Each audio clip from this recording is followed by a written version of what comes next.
When I was little, I loved to run, and I planned to become an athlete.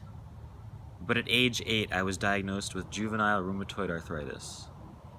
My joints were so painful and stiff that not only could I no longer run, I was no longer able to sit on the ground normally.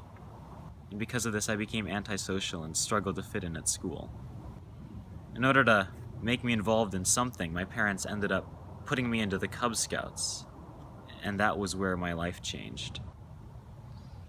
It was through scouting that I became who I am. I learned that I could take my life into my own hands.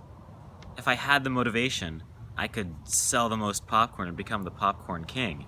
And in this way, I not only gave back to the organization and engaged in community service, but I ended up boosting my own self-esteem and discovering what it was that I wanted to become, what I wanted to be. And this was inspiring and life-changing for me, even at a young age. When I became a Boy Scout, I sought to make my own path despite the obstacles I had faced. I became an avid camper despite my disease and a senior patrol leader despite my former social anxiety.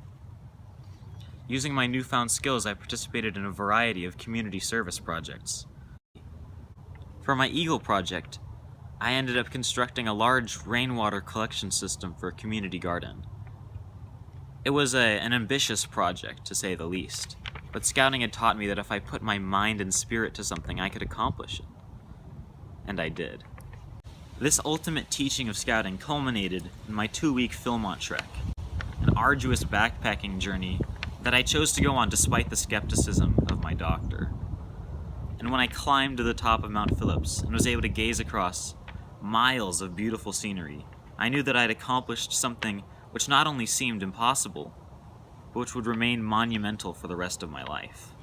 The Boy Scouts of America transformed a doubtful, shy boy into a confident man.